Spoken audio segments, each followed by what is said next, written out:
I'm still missing my $1,400 third stimulus check. What should I do? Hello everybody, welcome back to my channel. I know that many of you guys are still waiting to receive a third stimulus payment. It is really upsetting to hear that so many of you guys are still being forgotten about by the IRS and the government. So in today's video, I'll be covering what you have to do if you still have not received your stimulus money. I will also bring you up to date on the latest news surrounding your stimulus checks, unemployment benefits, and of course your SSI and SSDI payments. Thank you so much for being here, everybody. Now, if you believe that these Social Security benefits must be raised by $200 a month, then let's get this video to 1,000 likes. So everybody, the House of Representatives is going to be voting on a bill that would admit Washington, D.C. as the 51st state. Speaker Pelosi and many Democrats in Congress want Washington, D.C. to be a 51st state. Do you guys support this? If so, leave a comment down below. But I know that a lot of you are worried about where your stimulus money is at. Some of you are experiencing problems, such as the IRS stimulus tracking tool not working. The IRS Get My Payment tool has never been reliable. So many people have shared that even though the tool showed payment status unavailable, they still ended up receiving their $1,400 stimulus payment. So far, the IRS has delivered more than 159 million payments, with a total value of more than $376 billion. On April 14th, 2 million payments were sent out to recipients of VA benefits. It is really upsetting that such a large amount of Americans haven't even received their third stimulus money yet. It has been over a month since Joe Biden signed the $1.9 trillion American Rescue Plan into law. Every eligible American should have received a third stimulus check payment by now. According to CNET.com, the IRS prioritized sending checks to people who have already filed their 2019 or 2020 tax returns. I know that some of you are also missing your first and second payment. With the two previous stimulus payments, the IRS sent a confirmation in the mail within 15 days of your payment going out. You should have also received a notice for your third check. The IRS advises you to keep the notice for your tax records. The Recovery Rebate Credit worksheet can be used to figure out the credit from the first two checks that you can claim on your 2020 taxes. Everybody, here's what you have to know about your Social Security benefits. We all know that more help is certainly needed. On April 2nd, the Bureau of Labor Statistics recently reported that the number of lawmakers, the number of unemployed workers claiming benefits continued declining in March, but warned that the figures are still high. In total, 9.7 million unemployed workers claim benefits, down from the record high of 23.1 million in April 2020. Everybody, a fourth stimulus check is definitely needed, and there are many lawmakers in the Senate that have also made a position on more direct payments.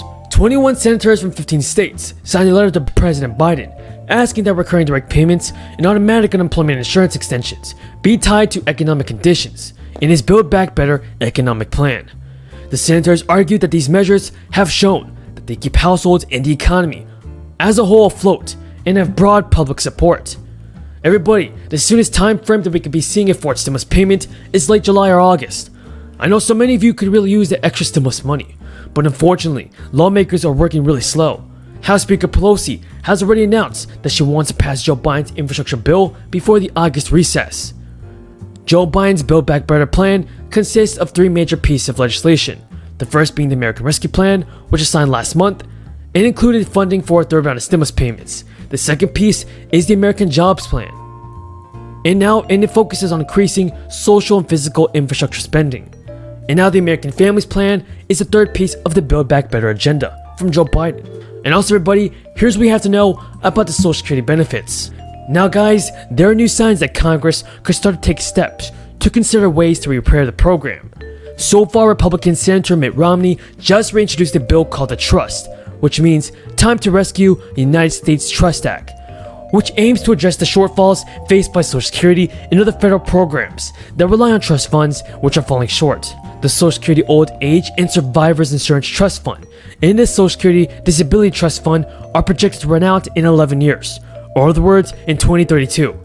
But Romney's bill would create bipartisan rescue committees dedicated to each of the endangered funds. Those groups would be tasked with writing legislation to implement changes that would extend the program's long-term solvencies.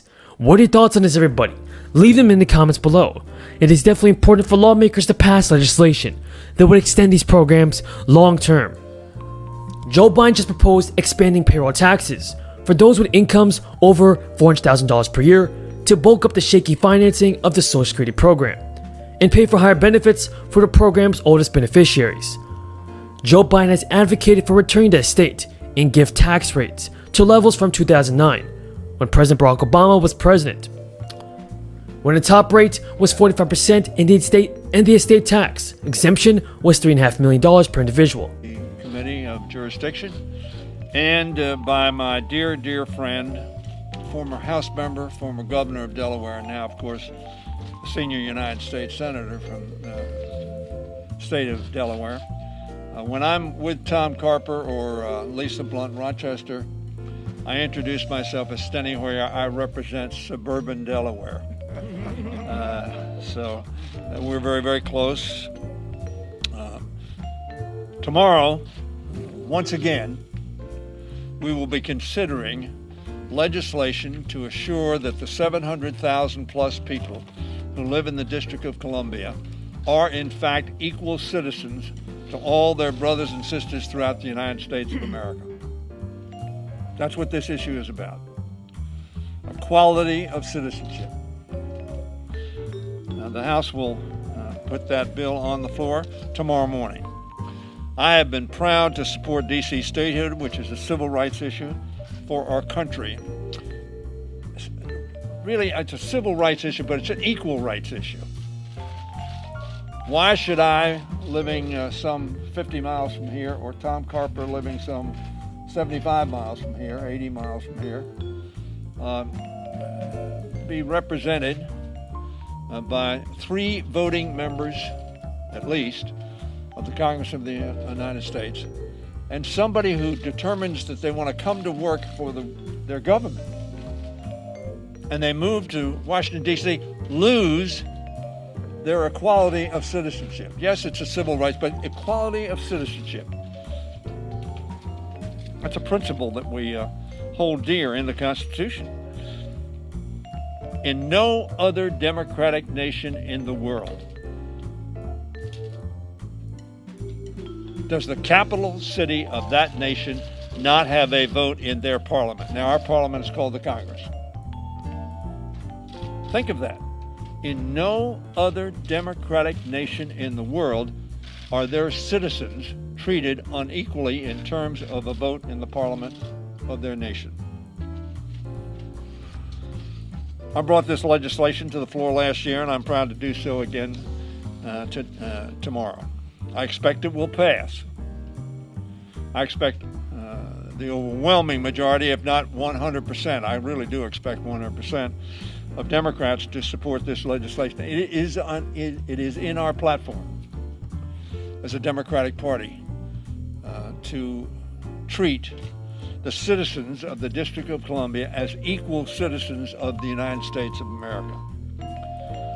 It will then go to the Senate, and I want to thank very sincerely